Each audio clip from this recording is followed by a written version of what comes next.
Okay, Andrew, it's Wesley. It's getting a bit down. But anyway, here's what I'm depicting. First day of the Somme, 34th Division here, made up of 12 attacking battalions, 4 Tyneside Irish, 4 Tyneside Scottish, and then these 4 guys here, 2 Royal Scots, half of them were Mancunians, and then the Cambridge and the Grimsby Chums were also there. So them 12 were supported by these guys at the back. These were the Pioneer Corps, who also held this line directly in front of the village. So there's what we're depicting on my diorama, is basically this 1 mile frontage that the 34th had. There's the divisional boundary there, and there they're attacking the village of La Boisselle. Germans in the green, 2 large explosions, Weissap and Lochnagar, and the idea was these were gonna storm forward either side of the village, meet about here and squeeze them out. Any Germans sneak out, they'll be killed by them. And then these guys here were going to storm up Sausage Valley. That's the Schwabenhole that was going to be taken, and then these were going to take the Heligoland position, this sausage redoubt at the top. That was the idea. So straight up the valley, and then last ones up Consul Maison, and up the road. That's where we was going to go. So this is my diorama. It's only half of it because it's going to be 1-2 square. You can see the ruler in front there. That's 1 metre, so it's 1.2. So right then, so there's La Boisselle, the village.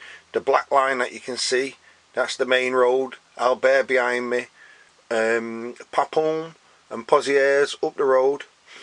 So if we go to the right, this is Sausage Valley. Yeah, from a British guy's point of view, we're down here. Well, these are the Royal Scots. We would have been in here. The Manchester Scottish, they were also known as.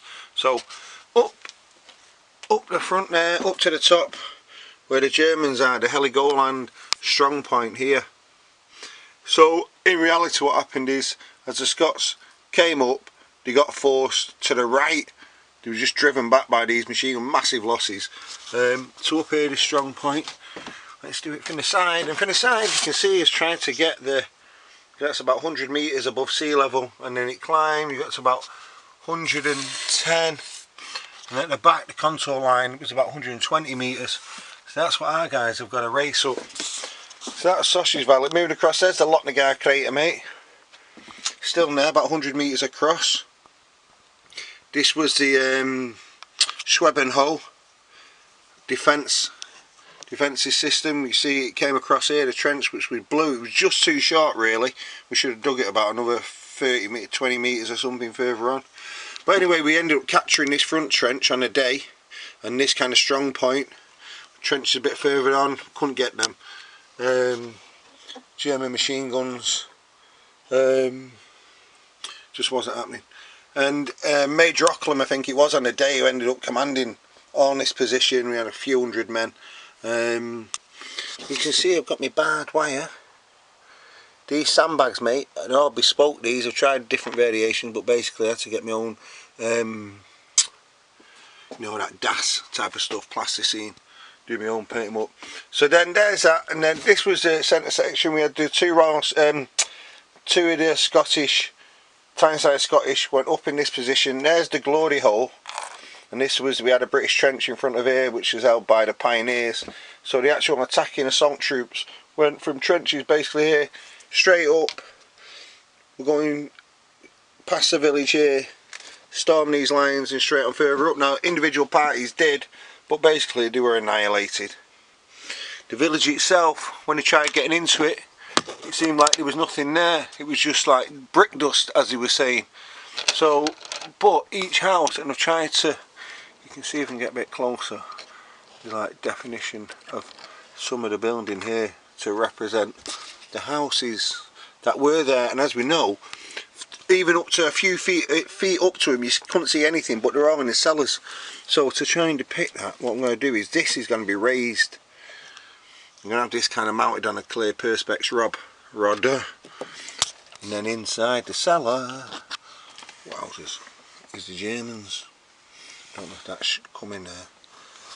But obviously I've got to paint all these up. I'm going to have to do, to represent the numbers, about 2,000 of them, because they only had 2 battalions in the front lines.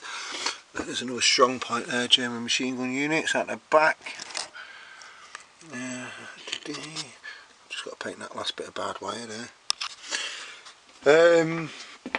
Yeah, we just got wasted. And then on this side, 3 battalions went up here.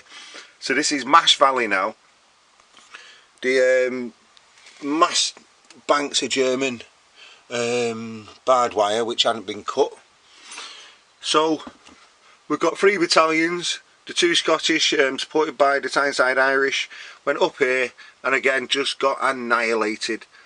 These two, the Tyneside Irish and Scottish, basically had to be taken out the line after this. There was niche of any fighting really left in them. So that's that. The other village, Ovillers, went off to the left, and that's it, mate. Basically, I got another little thing, because when I'm teaching this to the kids and we're going on about the 7-day bombardment, it's how did he survive, and everyone had been told. So what I've tried to do is show them what I've made is at the back is going to be the German concrete bunker, which you know, will do the job of representing the Germans down there. Got a couple of ideas. The stairs worked out pretty good, but anyway, that's that'll be that. Let's see the German planks on it. Bear in mind it's 1/7/4 scale. Anyway, yeah, I have a few jetties down there. Whoops, missing jugs. So as you can see, mate, put a bit of work in. This is only half of it, because I've got to a lot of the British are going to be on another board on this side. It's going to be a 2-part that'll fit together in a wanna. So there you go. Well, it gives you a bit of an idea.